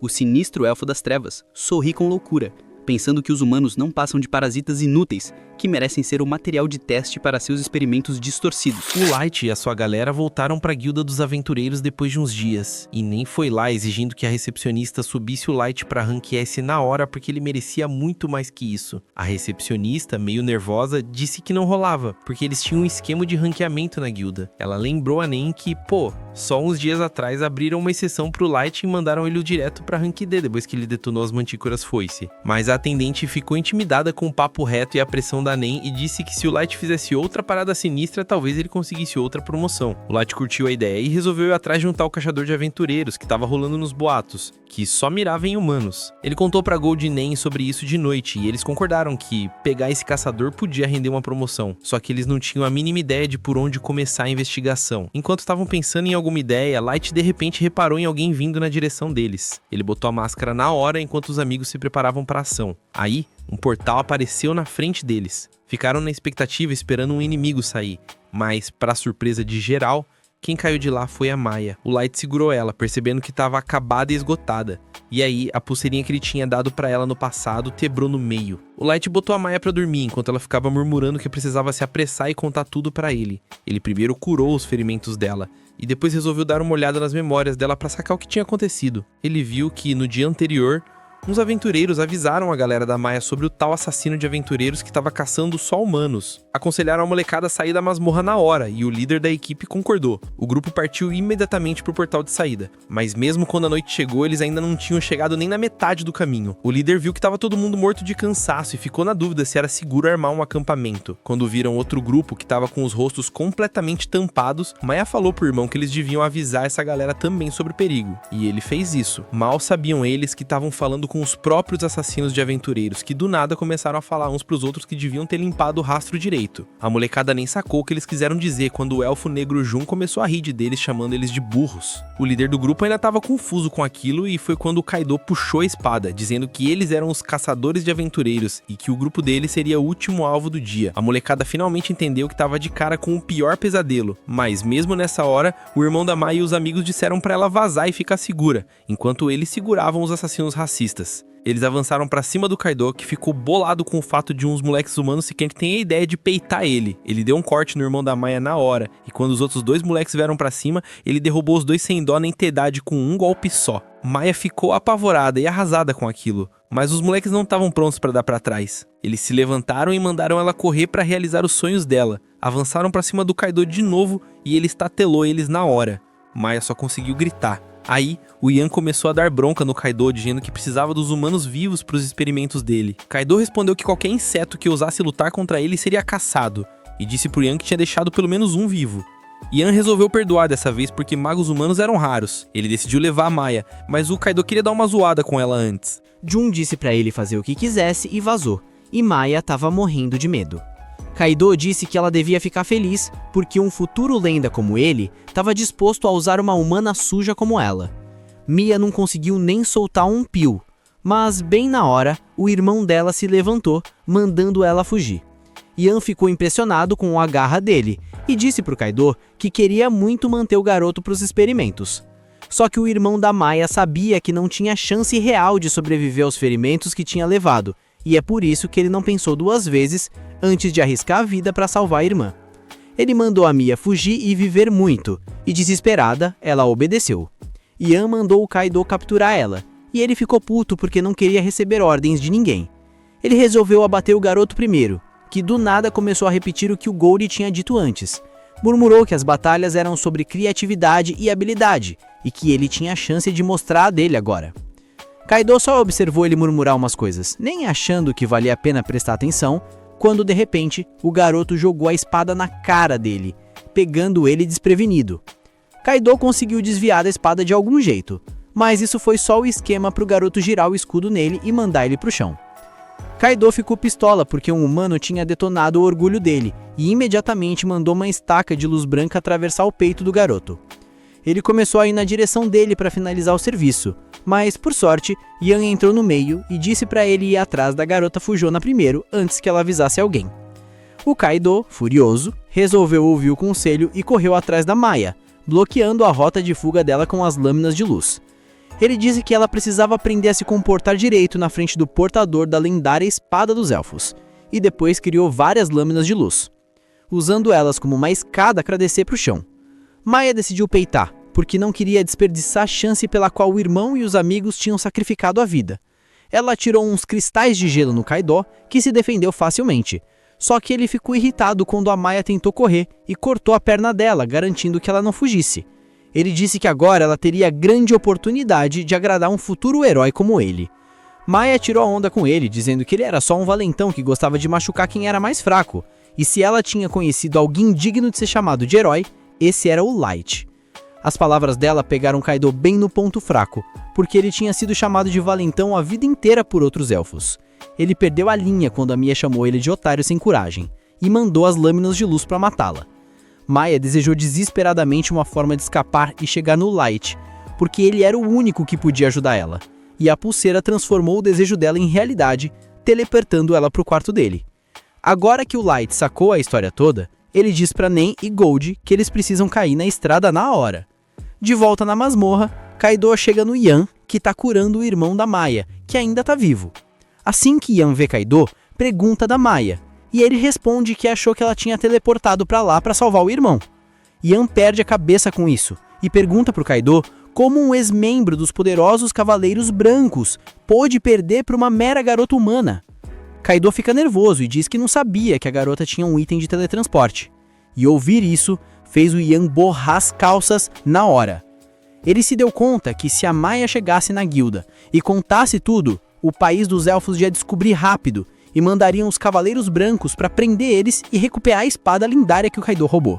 Kaido pirou ao ouvir isso porque sabe o poder que os Cavaleiros Brancos têm e que o capitão deles tem mais de 3.000 de nível. Ele começa a bater o pé no chão de frustração, mas Yang diz que ainda não é tarde, porque se ele completar a pesquisa, Kaido pode arrebentar o limite de nível dele e ficar mais forte que o capitão dos Cavaleiros Brancos. Kaido se anima quando Yang diz que eles precisam achar um lugar seguro para começar a pesquisa, mas, bem na hora, Light chega lá dizendo que eles não vão para lugar nenhum.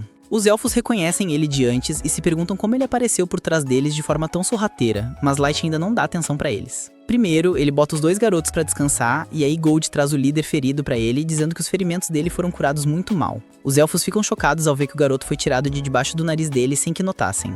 Light cura ele rapidinho e depois diz que nenhum dos garotos merecia isso. Eles estavam vivendo uma vida honesta e só queriam juntar grana suficiente pra mandar a Maya pra academia de magia. Mas agora é tarde demais. Ele pensa que eles podiam ter sido amigos se as coisas tivessem sido normais, e ele tá bolado por ter perdido isso por causa dos elfos. Ele jura que vai punir eles por isso. Yang tenta apaziguar a situação, dizendo que eles não são criminosos e que ele porou o garoto depois que o encontrou gravemente ferido. No entanto, Light revela que Maya procurou ele e que ele sabe de tudo sobre eles. Agora, os dois elfos entram em pânico com isso, mas Light garante que ainda não contou nada pra guilda. Kaido de repente ri, dizendo que é o dia de sorte dele, porque agora ele só precisa acabar com Light e aí ninguém vai saber o que rolou ali. Light fica furioso ao ouvir isso e declara que não vai deixar a guilda capturar eles, porque eles são a presa dele. Ele solta a intenção assassina e diz pros elfos que vai dilacerar eles com as próprias mãos. Em seguida, manda Nen e Gold ficar de fora e eles obedecem. Light caminha na direção dos elfos e Kaido fica puto com a confiança dele. Ele pula pra cima dele e desfere um golpe com a espada na força máxima, mas Light bloqueia sem esforço com o cajado. Kaido fica chocado com isso, mas continua atacando Light, que não tem nenhuma dificuldade em bloquear os ataques. Enquanto Yang não consegue acreditar, Gold e Nen acham que Kaido é um Zé Ninguém que nem consegue controlar a raiva numa luta. Light também fica de saco cheio da raiva patética dele e defende o próximo ataque, fazendo Kaido perder o equilíbrio. Ele então acerta ele bem no peito, forçando todo o ar a sair dos pulmões dele com um golpe potente. Ele caçoa do elfo dizendo que esperava mais dele, e isso frustra o Kaido pra caramba. Ele se levanta e libera o poder total da espada lendária dele, mandando lâminas de luz na direção do Light. Light desvia da primeira lâmina facilmente, mas um cristal de gelo aparece no lugar que ela acerta o chão. Light fica surpreso com isso e percebe que as lâminas mágicas disparadas pelo Kaido estavam encantadas com elementos diferentes. Ele começa a correr para desviar das lâminas mágicas e se dá conta que elas não são fortes o suficiente para causar dano nele, mesmo que ele ficasse parado. De repente, Kaido aparece atrás dele no ar e ataca com força total, mas Light não tem problema em bloquear o ataque. Yang não consegue acreditar agora, porque nenhum humano deveria conseguir peitar um elfo de nível 1500 como Kaido, mas Light tá claramente dominando. Kaido também fica frustrado e acusa Light de ser um espadachim e de enganar as pessoas vestindo roupas de mago. Ele começa a dar chilique e chama ele de trapaceiro, mas Light responde que ele é realmente um mago. Kaido não acredita, então Light simplesmente cria centenas de espadas de gelo no céu sem precisar de encantamento. Kaido fica intimidado com isso e no desespero manda espadas mágicas atacarem Light, que precisamente revida essas espadas mágicas usando os cristais de gelo, e não consegue acreditar no que vê. Por que fazer uma parada que nem os magos elfos mais poderosos conseguem? Enquanto isso, Kaido continua tentando atacar Light com as espadas mágicas, mas ele usa os cristais de gelo como barreira para se defender de qualquer ataque. Kaido começa a gritar que Light deve estar trapaceando de algum jeito, porque ele não pode vencer a espada sagrada Grandius, que foi dada a um antigo mestre pelos próprios céus. Light fica surpreso ao ouvir isso e pergunta pro Kaido como ele sabe disso. O elfo arrogante sorri e diz que sabe porque tem sangue de mestre, e que as pessoas chamam ele de submestre. Light encarou Kaito com um olhar fixo e fez a pergunta direta. Diga-me, você realmente sabe a identidade do Rei dos Elfos? Kaito, exibindo sua arrogância, confirmou ser descendente direto, vangloriando-se de ter o sangue e o poder do líder élfico. O vilão não perdeu a chance de humilhar Light, chamando-o de lixo e ostentando a nobreza de sua autêntica linhagem real. Ao constatar que Kaito detinha informações cruciais, Light agiu com rapidez estratégica. Chega dessa luta. É fundamental que capturemos estes dois. Precisamos levá-los para nossa área de confinamento, pois tenho muito a extrair de Kaito sobre o Rei dos Elfos.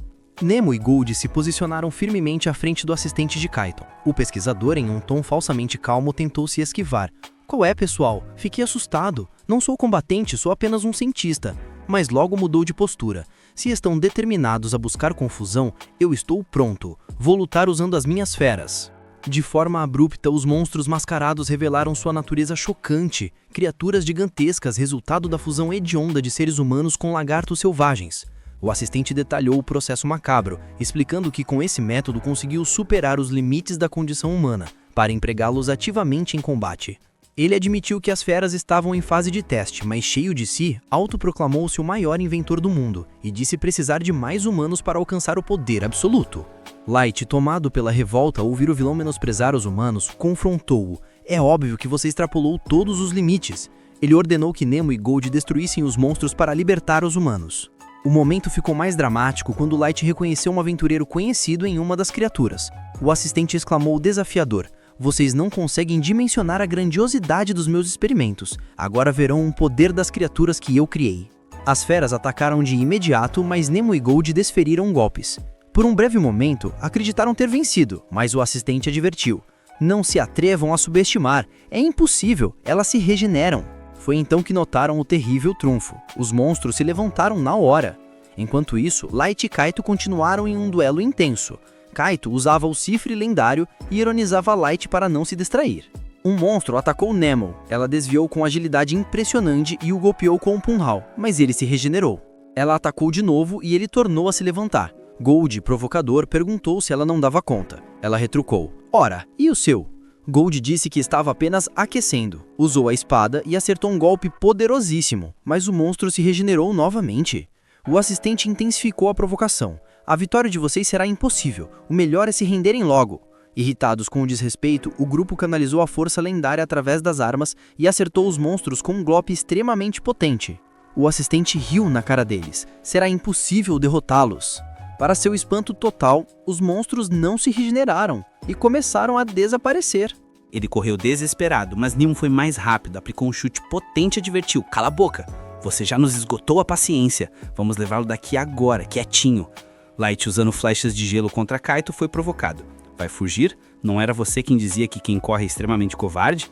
Kaito, lembrando-se do deboche, ficou enfurecido. Gritou que detestava toda a raça humana e liberou o poder máximo do cifre lendário. Light então o provocou com superioridade. Ficou com medo e partiu para o ataque. Kaito desviou e percebeu que a espada e a mana de Light estavam muito mais poderosas. Kaito inverteu a provocação. "Agora é você quem está fugindo. Venha me encarar." Ele persistiu na ofensiva, transformando a espada em um chicote luminoso, mas Light se movia com velocidade impressionante e nenhum ataque o tocava. Light comentou com desdém: "Seu poder é intrigante, mas infelizmente não será eficaz contra mim." Kaito ficou completamente irritado e aumentou a força mágica ao nível máximo. Ele voou e desceu com um golpe incrivelmente poderoso, causando uma explosão. Pensou ter vencido, mas Light permaneceu parado no mesmo lugar. A espada não conseguiu tocá-la. Light informou diretamente: "Eu já lhe disse que sua habilidade é boa, mas não é suficiente para me derrotar. Jamais." Kaito estava em estado de choque. Light continuou a atacar e Kaito, perplexo, pensou: "Como o cifre lendário não consegue derrotar um humano inútil?" Light, exaurido pela persistência inútil, desferiu um poderoso golpe na hora mágica de Kaito, desativando a energia e o atingiu com um soco que o derrubou no chão. Light se aproximou e declarou: "Eu farei você ver a morte, mas você não conseguirá alcançá-la." Kaito foi tomado pelo pavor, rastejou e implorou: "Não me mate, eu estou disposto a dizer tudo." Ele revelou ser candidato a comandante-geral dos Cavaleiros Elfos. Light o censurou com severidade: "Não é uma vergonha para um descendente de heróis sentir medo e pensar em fugir. Você deveria lutar até o fim. Meus amigos Ellie, Gemra e Clay são muito mais honrados, pois lutaram até a morte."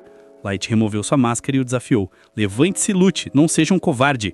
Kaito, paralisado pelo medo, tentou uma fuga desesperada, mas Light usou magia, acertou sua perna e o jogou no chão. Light sentenciou: "Você está longe de ser um herói. É apenas lixo." Light foi sepultar Gemra e o Rude e levou Ellie para Mia. Kaito e o assistente questionaram Light: "E a gente?" Light respondeu: "Claro que não esqueci. Vou resolver umas tarefas e levá-los para minha prisão. Tenho muitas perguntas." Light usou o teletransporte instantâneo e os levou para a cela. Kaito ficou surpreso ao acordar no calabouço mais profundo e perigoso do mundo, longe de Dajus. As assistentes de Light deram as boas-vindas e ficaram furiosas ao saberem que eram criminosas, que ousaram aborrecer o chefe. Elas fizeram ameaças brutais de desintegrá-las. Kaito e a assistente entraram em pânico. Light teve que intervir: "Acalmem-se. Primeiro preciso extrair informações deles, depois vocês estarão livres." Com a permissão, o pavor aumentou e eles lançaram a culpa um no outro. Light foi inflexível: "Jamais os perdoarei. Vocês chamavam humanos de insetos e matavam sem misericórdia. Vou resolver umas pendências e voltarei para vocês." Mia acordou. Viu Light. Ele a tranquilizou, ela estava bem e Ali foi salvo. Ao perguntar por Gemra e Rude, Light entregou mechas de cabelo e ela compreendeu: eles morreram. Mia caiu em prantos. Light sentiu a tristeza. Retirou-se profundamente abatido. "Puxa vida, mesmo com todo este poder, eu falhei em salvar meus amigos." Ele voltou à guilda e foi promovido à patente C. Mia e Ali, recuperados, agradeceram Light. Eles não seriam mais aventureiros e voltariam para a vila. Mia disse que não queria saber de mais grupos. Ela agradeceu e disse que se reencontrariam. Light ficou triste. Gold o consolou. Light prometeu a Gold: "Depois que eu completar minha vingança e revelar quem eu sou, eu volto para buscá-los e a gente visita os amigos que se foram."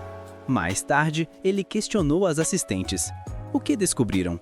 Elas confirmaram o interrogatório, usando magia de questionamento.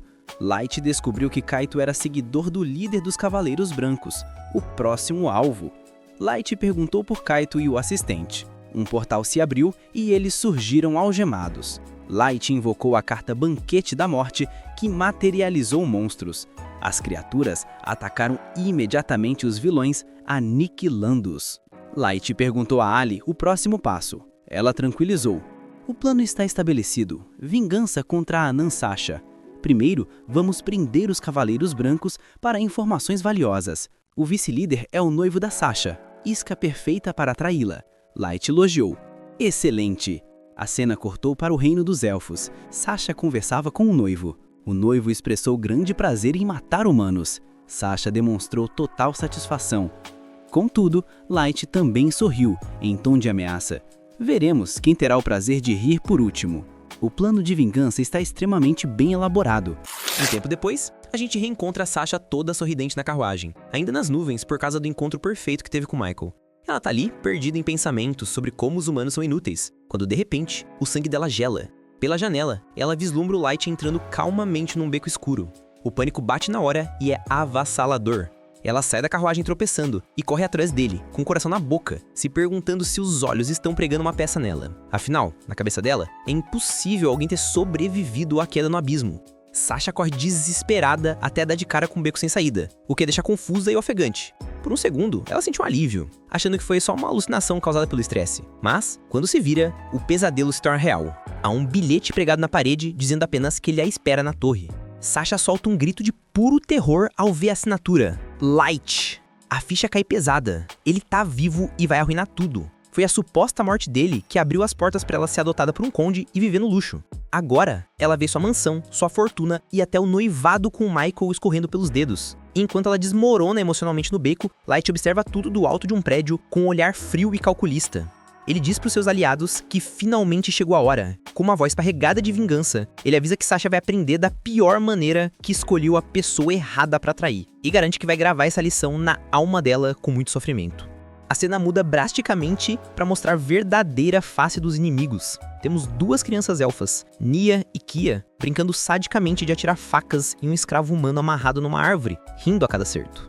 Perto dali, Sharp Hat, um dos cavaleiros brancos, se diverte assediando uma humana chamada Susha. A mulher tenta disfarçar o medo, mas está visivelmente perturbada com os gemidos agoniantes do escravo sendo torturado pelas crianças. Sharp Hat conversa com Hard, o capitão dos Cavaleiros Brancos, sobre o herói Kaito. Fez uma bagunça enorme e sumiu do mapa. Sharp Hat reclama, com total desdém, que vai sobrar para eles limparem a sujeira, algo que ele considera indigno. Must, outro cavaleiro, tenta argumentar sobre dever e honra, mas Sharp Hat só ri dele. O escravo grita de dor novamente, e Sharp Hat, irritado com o barulho e não com a crueldade, manda as crianças calarem a boca porque não estragando o clima. É então que Hard intervém.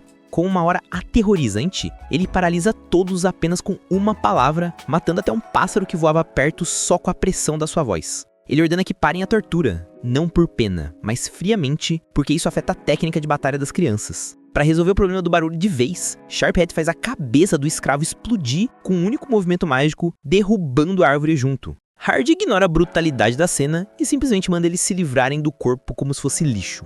Depois desse show de horror, Sharp Hat pede desculpas a Sasha pelo susto, atuando como um cavalheiro, e a manda pro quarto. Assim que ela sai correndo trêmula de pavor, a máscara cai. Hard avisa para ele manter essas aventuras com humanas num mínimo no baixo. Eles discutem sobre a pureza do sangue e como os Cavaleiros Brancos são a elite dos submestres. Sharp Hat garante, com um sorriso cruel, que nunca teria um filho mestiço, e que isso é só um passatempo. Ele acha hilário ver o desespero e a esperança nos olhos delas antes de descartá-las. Enquanto arrastam o corpo do humano, até as crianças elfas, Nia e Kia, reclamam de como Sharp Hat é depravado. Hart decide encerrar a conversa, dizendo que logo chegaram as ordens reais sobre o caso do Kaito. E deixa um aviso bem claro.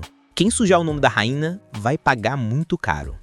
À noite, o sossego de Sasha é interrompido por um estrondo. O som de uma torre gigantesca surgindo do nada rasga o silêncio. Foi um círculo mágico complexo criado pela Ellie que levantou a estrutura colossal em segundos. Sasha observa do seu balcão, tremendo, e assume que é naquele lugar imponente que o Light está esperando para acerto de contas. Em outro lugar, a situação é caótica. Um grupo de crianças humanas sendo transportadas como escravas é abandonado covardemente pelo elfo condutor assim que um monstro aparece. A cidade toda entra em pânico total, com monstros bloqueando as estradas e isolando a região. As forças do reino tentam investigar, mas estão sobrecarregadas. Light, por outro lado, fica satisfeito ao saber que a torre está causando esse alvoroço todo, e Nemomo tem certeza que esse alvoroço vai elevar o status do grupo deles. Enquanto esperam na fila para entrar na cidade, Light, Nemomo e Gold são abordados por elfos arrogantes. Eles dão em cima da Nemomo na cara dura, dizendo que ela é bonita demais para andar com humanos perdedores. Nemomo corta o papo na hora, declarando com firmeza que o Light é o único mestre que ela precisa e que eles não valem nada.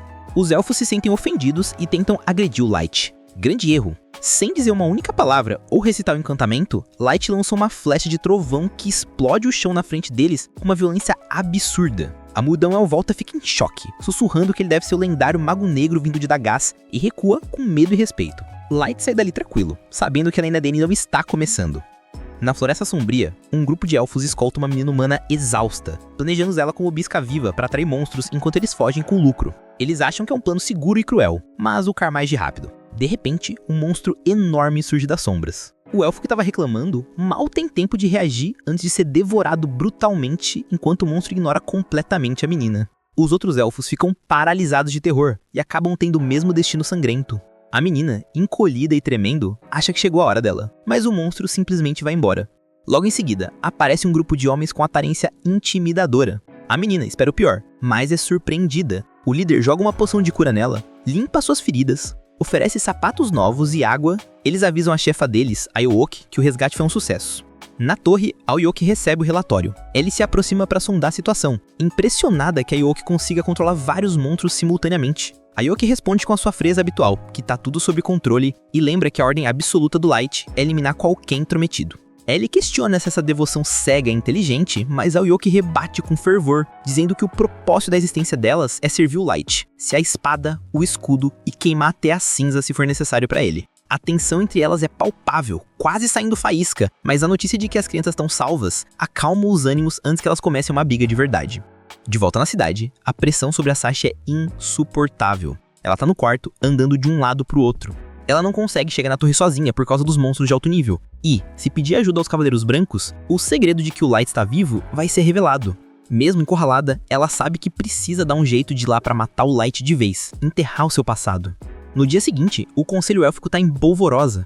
O chanceler exige enviar os Cavaleiros Brancos com urgência para destruir a torre, mas o Capitão Hard recusa, alegando que seria imprudente sem informações. A Rainha Leo intervém e, protegendo o filho, concorda com Hard, ordenando apenas o aumento da recompensa. Depois, em privado, a verdade aparece. O medo real deles não é a torre em si, mas a possibilidade de que ela traga o nascimento de um novo herói ou de um novo mestre humano, o que ameaçaria a soberania do Império Élfico. Depois de um tempo, o destino age novamente.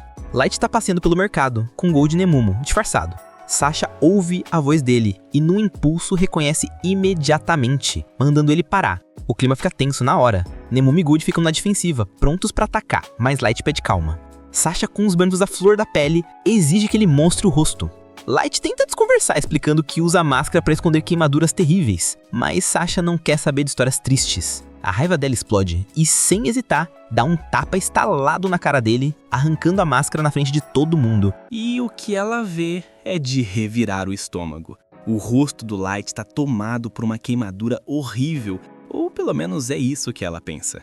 A reação dela é impagável. Ela recua, quase vomitando, totalmente enojada, mandando ele cobrir aquela coisa imediatamente. O Light, mantendo a pose de coitado, recolhe a máscara enquanto a Sasha se afasta, soltando veneno, dizendo que ele estaria fazendo um favor ao mundo se estivesse morto com aquela cara. Pesado, né?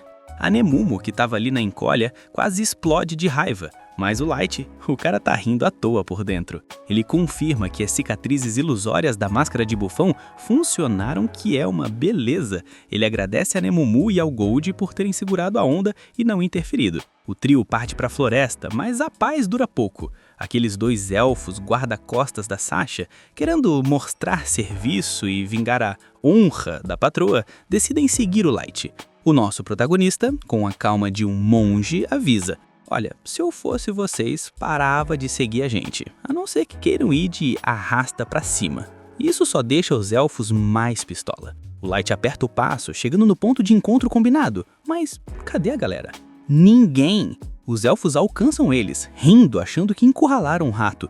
Não tem pra onde fugir, dizem eles. O Light, sarcástico como sempre, admite que, até que eles são persistentes, achou que iam amarelar e voltar pra casa. A Nemumo solta aquela farpa, dizendo que é um desperdício de talento, e o Gold completa com a ironia do dia. Usar dons divinos para serem capachos vai ser a ruína deles. Os elfos riem na cara do perigo. Os únicos que vão morrer hoje são vocês e deveriam agradecer pela honra, dizem eles, cheios de marra. O Light solta um suspiro cansado. Fazer o que, né? Chama a Mera. No começo, silêncio. Os elfos começam a zoar, achando que é blefe. Ah, tá chamando a mamãe? Agora a gente vai te enterrar vivo. Um deles ainda tem a audácia de dizer que se o Light implorar e rastejar bastante, talvez eles deixem ele viver. Mal sabia ele que a sentença de morte já tinha sido assinada. Do nada, surge a Mera atrás deles, com aquele sorriso macabro de quem vai aprontar. Isso é uma via de mão dupla, queridinhos. Vocês decidiram seu destino quando chinharam o meu mestre. Agora o pagamento é a vida de vocês. Os elfos travam. O cérebro deles nem processa o que tá rolando. Antes que possam piscar, a Mera começa o banquete. E não é um lanchinho leve não, ela devora os caras sem dó nem piedade. Podem implorar o quanto quiserem, eu não tô nem aí, enquanto janta os inimigos. A cena é tão brutal que até Nemumo fica meio bolada vendo a Mera engolir os caras inteiros, cuspindo só as espadas como se fosse caroço de azeitona. Quando termina, a Mera, toda educada, pede desculpas pela demora e por fazer o Light perder tempo. O Light ri e diz pra relaxar. A Mera, toda apaixonada, do jeito bizarro dela, diz que comeria 1000 desses, com osso e tudo, só pra agradar o chefe. O Gold reconhece o valor dela no time, mas admite que ela dá arrepios até nele. A Nemumo concorda. Amém, irmã, mas não conta pra ninguém que eu disse isso. A Mera ri e diz que entre amigos não tem perigo. O cardápio hoje é só inimigo. Aí chega o reforço. A Ice Hit aparece, concordando com a Mera, dizendo que ninguém ali acha que seguir as ordens do Light é perda de tempo. A missão de vida deles é servir. A Suzu balança a cabeça concordando, e a arma dela, que fala, dá o papo reto também. E claro, o Jack surge dizendo que sempre vai proteger as costas do Light. O time tá reunido. O Light, humilde, pede desculpas por dar trabalho para eles de servirem de escolta. A Ice Hit diz que nem esquenta, voar não era opção para não chamar atenção. O grupo começa a se mover pela floresta. O Light comenta que ficou surpreso do Jack ter vindo. O Jack, todo cheio de gíria, manda: "Qual é, ué? É o código dos parça, mano. Nem aí ia deixar meu brother na mão, ainda mais sendo a ideia da Eli." Nesse momento, o clima gela. As garotas olham pro Jack com aquele olhar de "vou te matar enquanto você dorme." Ninguém fala assim com o Mr. Light. O Jack percebe a tensão e manda: "O que foi, gente? Estão me olhando torto por quê? O Lightzinho não liga, nós somos tudo do mesmo time, sem formalidade." Ele argumenta que essa etiqueta toda só deixa o Light isolado num pedestal solitário. Se elas querem isso, vão ter que sair na mão com ele. A Ice Hit, sensata, pede para todo mundo baixar a bola. Jack, cala a boca. Meninas, relaxem, temos um trabalho para fazer. O clima fica meio pesado, mas segue o baile. Para quebrar o gelo, o Light puxa papo com a Ice Hit sobre o equipamento dela. Ela explica que tá usando as manoplas porque passou tanto tempo treinando como empregada que se sente estranha com a armadura completa. Ela e a Mera começam uma discussão bobinha, o que deixa o Light feliz por ver o clima melhorando. O Gold e o Jack também se entrosam falando de treino. A arma da Suzu, Loki, dá bronca pra ela mostrar mais respeito, senão a Mera vai lanchar ela também. O Light sabe que a Suzu é tímida nível hard, e o Loki é a muleta social dela. O Light aproveita pra perguntar pra Nemumu se a Suzu é menina mesmo, porque na ficha tava andrógena. A Nemumu boia total, acha que andrógena é algum tipo de poder especial. O Light decide deixar pra lá e perguntar pra Eli depois. Chegando na torre, a recepção é calorosa. Elina, Nasuna e Ayuki estão lá empolgada. O Light finalmente tira o disfarce. A Eli guia todo mundo pra dentro. A torre é gigante. Ela explica que ainda tá tudo meio desligado, mas o lugar tá forrado de encantamentos mágicos e tecnologia que ela reconstruiu analisando o núcleo da masmorra do abismo. É impenetrável, um bunker de luxo. Ela ainda apresenta o bichinho de estimação dela, uma besta gigante invocada para o plano. E o topo da torre? Transformado num salão de festas para casamento. O grupo se teletransporta para lá, onde um trono espera para o Light. Ele senta e repassa o plano. Operação Vingança contra Sasha. A ideia é genial, parabenizar a Sasha pelo casamento real, servindo um prato de vingança bem gelado. Mas a Eli, sempre exagerada, no bom sentido, adicionou uns toques pessoais. Os Cavaleiros Brancos, a elite dos elfos, vão ser testados em batalha, capturados e usados para enfraquecer o reino e arrancar informações. A torre é a base perfeita. A Eli cria um clone das sombras do Light para cuidar das tarefas chatas de subir o nível dos Black Mojo, deixando o Light original livre para assistir tudo de camarote. O Light agradece, impressionado com a eficiência dela. Enquanto isso, o plano tá rolando. A Ayuki tá usando as bestas para atrair a Sasha. E assim que a loirinha chega, dá de cara com o dragão da Eli. A Sasha, que não é boba, mete o pé na hora. Ela sabe que não tem chance contra um monstro desse nível sozinha. Ela precisa dos Cavaleiros Brancos. A Eli mostra pro Light, numa tela mágica, a Sasha fugindo. Ela vai voltar com os reforços, chefe. E aí, vamos ver quem é mais forte, o Elite do Abismo ou a Elite dos Elfos. É o esquenta perfeito pro evento principal. A Sasha corre pro conselho élfico e solta a bomba. Tem monstros estranhos cercando a torre e um dragão morando lá dentro. O conselho fica em choque. Um dragão? Isso pode ser o fim do reino. A Sasha faz um drama, diz que foi investigar sozinha porque se preocupa muito com o povo dela. Sei. O chanceler confirma que recebeu relatórios parecidos. A pressão cai toda em cima do Hard, o capitão dos Cavaleiros Brancos. Sem saída, ele concorda em liderar o ataque para matar o dragão e resolver o mistério da torre. A Sasha, claro, não vai ficar de fora. Ela pede para ir junto. O chanceler concorda, elogiando a bravura dela, mas com uma condição. Ela tem que pegar um item emprestado do pai dela, senão vai ser só um peso morto para os cavaleiros. A Sasha aceita e vai falar com o pai. Dia seguinte, Sasha encontra os Cavaleiros Brancos. O Hard, sério, manda seguir o plano e as direções da Sasha. O Charati questiona se ela aguenta o tranco. Ela garante que sim. O Michael, todo gado, defende ela, lembrando que ela é nos nível 500 e que ele vai protegê-la. O Charati só revira os olhos para esse romance meloso. Enquanto entram na floresta, as fofocas rolam soltas. Nia e Kia comentam que a Sasha só tá ali por causa da peixada com o chanceler e o item roubado do tesouro da família. O Charati escuta e bufa, odiando política no meio da missão. Lá na torre, o Light acompanha tudo como se fosse novela. O Charati pergunta pra Sasha se o caminho tá certo. Ela diz que sim, que deixou marcas. Ela vê uma marca e corre, mas tropeça numa raiz. Que mico! O Michael a segura nos braços numa cena de filme romântico brega. A Sasha fica encantada, mas o Charati sente vontade de vomitar com tanta melação. No momento sério, chegam na base da torre. A Yayuki solta as bestas. Explosões ao longe. O rádio focado diz para ignorar os monstros menores e focar no dragão. A isca funcionou. Os monstros atraem a atenção dos aventureiros contratados, deixando o caminho livre para os cavaleiros entrarem na torre. Dentro da torre, o Hard lança a magia signatura dele. Silêncio total. Uma barreira que anula qualquer som. A Sasha gela. O silêncio é absoluto. Não dá para ouvir nem o coração batendo. É enlouquecedor. É por isso que chamam ele de Hard o Silencioso. Eles avançam achando que estão furtivos e seguros. O que eles não sabem é que o Light e a Eli estão assistindo tudo, comendo pipoca. Hora do show, diz o Light. Os cavaleiros correm confiantes no silêncio do Hard, mas a arrogância é a perdição deles. Eles pisam num círculo mágico gigante que nem viram. Zwap! A armadilha de teletransporte é ativada. O grupo é fragmentado. Cada um vai parar num canto da torre. O Charati se vê sozinho e percebe a besteira. Emboscada. O Michael é teletransportado junto com a Sasha. Que coincidência, hein? Mas sabe que deu ruim.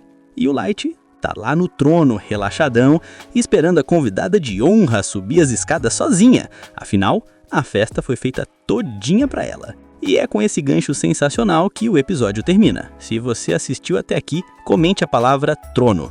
Não se esquece de se inscrever, ativar o sininho e comentar. Rebobina se eles